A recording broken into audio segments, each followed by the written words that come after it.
Closing पर काफ़ी कुछ डिपेंड करेगा श्रेया, है ना।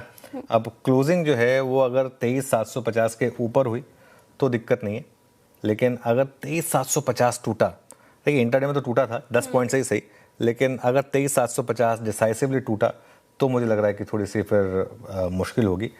तो मार्केट में ना एक स्टेज आती है जिसमें अब हम लगातार 4 दिन हो गए हमारा सिर्फ बाय का नज़रिया रहा है, बाय ट्रेड ने काम भी किया है, आज भी एक बार तो बाय ट्रेड ने काम किया है, उसके बाद नहीं चली वो, ठीक है, सेकंड लेवल पे वो नहीं चली। तो अब इंडेक्स के बजाय थोड़ा सा स्टॉक्स पर फोकस करें कुछ समय के लिए, क्योंकि स्टॉक्स अभी भी ठीक ठाक कर रहे हैं। इंडेक्स पर देखिए आवाज़ के दर्शकों ने दोनों तरफ पैसा कमाया है। पहले आज मैं एक अभी इवेंट में गया था, वहाँ पे मुझे मतलब सच बताऊँ तो बहुत लोगों ने कोई बहुत बड़ा मार्केट की गैदरिंग थी, यही बात हो रही थी कि CNBC आवाज़ पर सबसे पहले आगाह किया गया था कि बड़ी गिरावट आ रही है, तो लोगों ने पैसा बचाया था। और अब अगर आप देखें तो पिछले 4 दिन से क्लियर हो गया था कि मार्केट में पैसा बाय साइड पर बन रहा है। अब यहाँ से अपनी अप्रोच को जो है ना वो थोड़ा सा स्टॉक स्पेसिफिक रखें। आज भी काफ़ी थीमें जो चली हैं, ऐसा नहीं कि मार्केट पूरा डाउन है। अगर आप देखें जैसे कैपिटल मार्केट से जुड़े हुए शेयर हैं, ऐसी कई थीम्स जो चली हैं इस समय, तो ठीक है, इतना कोई दिक्कत वाली बात नहीं है। मार्केट में जहाँ तक लेवल्स की बात है, निफ्टी पर सबसे क्रूशल सपोर्ट है 23,750 का। आज सुबह भी हमने इसी लेवल की बात की थी, आज का लो भी यही है मोर और लेस, 23,740 750 में कुछ फर्क नहीं है। अगर ये टूट गया डिसाइसिवली तो फिर 23,500। लेकिन एक चीज़ है, आज मार्केट ने टेक्निकली लोअर लो और लोअर हाई बनाया है। कल के हाई से नीचे हाई, भले ही 5-6 पॉइंट से सही, और कल के लो से तो मच लोअर लो है। तो इसके लिए अगला सपोर्ट फिर 23,500 पर रहेगा। और रेजिस्टेंस अब हमारी क्लियर हो गई है, पिछले 2 दिनों से हम 24,000 पे जा रहे हैं और उसको क्रॉस नहीं कर पा रहे हैं, तो 24,000 अब आपकी रेजिस्टेंस हो गई। बैंक निफ्टी पर आज के जो गिरावट है वो थोड़ी सी ज़्यादा हो गई जितना मैं एक्सपेक्ट कर रहा था मैं कि गिरावट होगी थोड़ी सी, हमने बात भी की थी कि है ना, लेकिन जितनी हम एक्सपेक्ट कर रहे थे उससे ज़्यादा हो गई। 55,000 तक की गिरावट की बात थी कि 55,000 तक की गिरावट जो है, और सुबह एक बार के लिए उसमें बाइंग भी आई थी, लेकिन वो सेकंड राउंड ऑफ डिक्लाइन जो आई उसमें टूट गया, तो उस हिसाब से वो हमारा थ्रेशोल्ड था।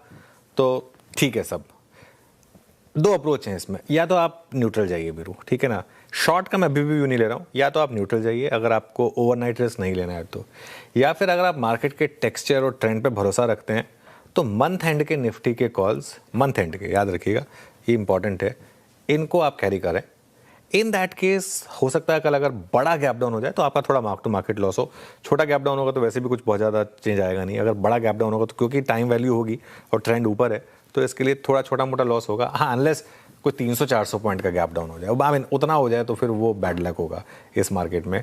अगर आपको वो रिस्क अवॉइड करना है तो आप न्यूट्रल जाएं, बस ये मेरी अप्रोच होगी, एक बहुत सिंपल मार्केट पर। एक और चीज़ है, आज TCS के नंबर्स आएंगे, उस पर भी रिएक्शन देगा मार्केट, IT सेक्टर पर मूव आएगा, तो वो क्या होगा, आई थिंक ये भी थोड़ा सा एक सॉर्ट ऑफ एक आपके लिए फैक्टर रहेगा मार्केट में। कल तक जिन लोगों को लग रहा था कि मार्केट अब तो यहाँ से गिर ही नहीं सकता है, मार्केट में अब तेज़ी ही होनी है, उनका ये गलतफहमी है। एक चीज़ तो साफ है कि ऑपरेटर रिटेलर को पैसे बनाने देना ही नहीं चाहता है। कल यदि क्लोजिंग को आप देखोगे तो क्लोजिंग इस प्रकार की थी कि लोगों को लगा होगा कि अगले दिन भी बड़ा गैप अप होगा, क्योंकि अमेरिका और ईरान का जो युद्ध चलता हुआ नज़र आ रहा है, वहाँ पे कुछ ना कुछ सीज़ फायर को लेकर खबरें थी, और उन खबरों की वजह से ही लोगों का यही अनुमान था कि यहाँ से तो जिस प्रकार से गिरावट हुई है उस प्रकार से ही एक बड़ी रैली, बड़ी तेज़ी दिखाई देगी। लेकिन बाज़ार ऐसा कुछ करता हुआ नज़र नहीं आता है। ऑपरेटर की सोच से आप देखोगे तो ऑपरेटर रिटेलर को पैसे कमाने देना ही नहीं चाहेगा। वो सोचेगा कि यदि रिटेलर पैसा बनाएगा तो हम क्या करेंगे, क्योंकि रिटेलर का तो लाखों में पैसा होता है, लेकिन ऑपरेटर करोड़ों, हज़ारों करोड़ों का पैसा जो है वहाँ पे देखने को मिलता है। तो वो नहीं चाहेगा कि रिटेलर किसी भी प्रकार से पैसे कमाए। तो आज बाज़ार में कुछ ऐसा ही देखने को मिला है। ओपनिंग के साथ ही गैप डाउन दिखाई दिया, बाद में रिकवरी भी देखने को मिली। कल के लो तक बाज़ार गया, कल के हाई तक बाज़ार गया भी, लेकिन वहाँ से फिर सेलर्स ही एक्टिव होते हुए नज़र आए हैं। तो जो लोग बाग ये सोच रहे थे कि नीचे आएगा तो बाई करेंगे, जो जहाँ भी बाई किया है वहीं से ट्रैप होता हुआ नज़र आया है।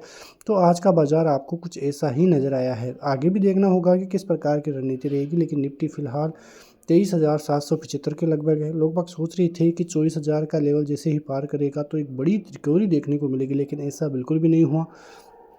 बाजार ने उस रिकवरी को पूरी तरह से फेल किया जो सुबह सुबह आती हुई नज़र आई थी। सपोर्ट जोन 23,500 23,250 का अब रहता हुआ नज़र आएगा। वहीं ऊपर की तरफ 24,000 24,120 और 24,500 ये लेवल्स जो है 24,000 निकलने के बाद आपको दिखाई दे सकते हैं। बैंक निफ्टी में करीब 1.5% की गिरावट दिखाई दी। 54,800 के लेवल आते हुए दिखाई दिए। 54,500, 54,200 नेक्स्ट सपोर्ट जोन है। 54,250, 55,250 और 55,500 ये नेक्स्ट रेजिस्टेंस जोन आपको बैंक निफ्टी की तरफ से दिखाई देंगे। सेंसेक्स में भी करीब 1% से ज़्यादा की गिरावट दिखाई दी। तो कुल मिला के देखें तो अभी भी इंडियन मार्केट कहीं ना कहीं फंसा हुआ तो है।